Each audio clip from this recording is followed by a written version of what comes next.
नमस्कार शेतकरी मित्रांनो, मी कृषीपुत्र अंदाज या यूट्यूब चॅनलवरती तुम्हा सर्वांचं स्वागत करतो। आज मी जे काही माहिती सांगणार आहे ते तुम्हाला BBF पेरणीबद्दल माहिती सांगणार आहे। त्यामध्ये BBF पद्धतीने जर पेरणी केली तर त्यामध्ये तुम्हाला उत्पन्नामध्ये कशा प्रकारे वाढ होणार आहे आणि त्याचा जे काही BBF पेरणी आहे ते कशा प्रकारे असते ते तुम्हाला दाखवणार आहे। हे बघू शकता मित्रांनो, हे आपण BBF पद्धतीने पेरलं आहे। इस सेंटरमध्ये बघू शकता हे 5 काकऱ्या आहेत। यामध्ये 2 ओळीतील अंतर हे 18 इंच आहे आणि हे जे काही इथं सरी आहे हे जवळपास आपली हे 2.5 फुटाची 2.25 ते 2.5 फुटाची सरी पडते।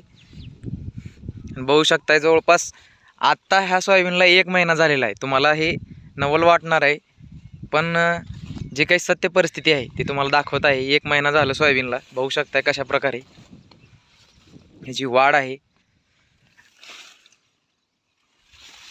जो काय फुटवा असणार आहे बघू शकता, इथे झाडाला किती फुटवा आहे। आता 1 महिना झाला याला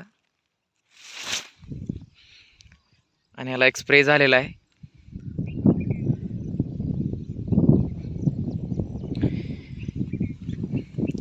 आणि जे काही BBF पेरणी असणार आहे, हा जो स्पेस असणार आहे ह्या स्पेसमुळे काय होतं, हे जो काही हे बेड आहे हे अर्धा फुटाची इथं सरी आहे आणि जो काही बेड पद्धत होणार आहे त्यामध्ये भरपूर असा पाऊस जरी पडला तरी या सरीवाटी हे पूर्ण रानाच्या बाहेर निघून जाणार आहे। जेणेकरून काय होतं, जास्त पावसामुळे काय होतं, पाणी लागून धरणार नाही जमिनीला।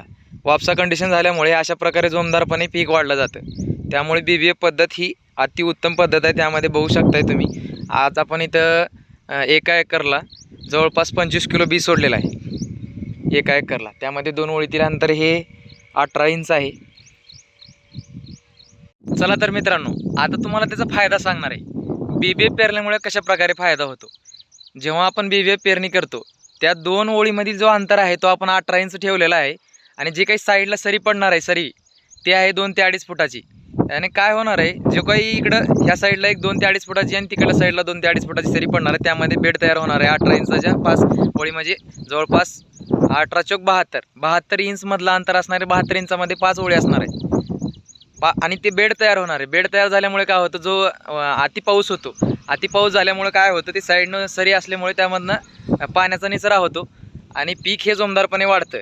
आणि पहिली गोष्ट, आता जवळपास 16 इंचचे पेरणी यंत्र असतात 2 ओळीतील अंतर, आणि ते लवकर झाकलं जातं आणि ते सगळ्यांना भारी वाटतं, पण पाल्याने पोते भरत नाहीत, त्यामुळे शेंगाच लागाव्या लागतात।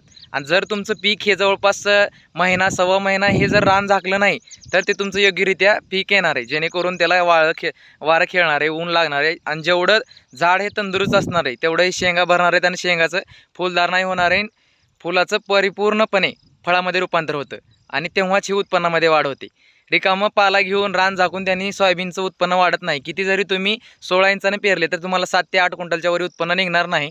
तुम्हाला जर मी हे करण्याचं कारण काय, तर मी तुम्हाला हे पूर्णपणे व्हिडिओ दाखवणार शेवटपर्यंत। तिथं जवळपास 2-3 हेक्टर जमीन आहे आणि त्याचं पूर्णपणे व्यवस्थापन दाखवणार आहे। आता एक फवारणी झाली यामध्ये कीटकनाशकाची आणि त्यामध्ये कोळपणी वगैरे 2 कोळपणी झालेत आणि आता यामध्ये गवताचं औषध मारले, जेणेकरून पावसाचं प्रमाण कमी होतं, आपल्याला कोळपणी करता आलेली आहे। त्यामध्ये कोळपणी करून घेतलेलं आहे आणि जे काही आपलं जवळपास ह्याचं आपण कमीत कमी एक 10 क्विंटल एका एकरसाठी धरलेलं आहे BBF पेरणी यंत्राने। आणि आपण टोकन पद्धतीनेही केलेलं आहे, ते पण तुम्हाला व्हिडिओ टाकतो। आणि मित्रांनो, शेवटपर्यंत बघा आणि नेक्स्ट इयरला 1-2 एकर तरी BBF पेरणी यंत्र पेरणी करा।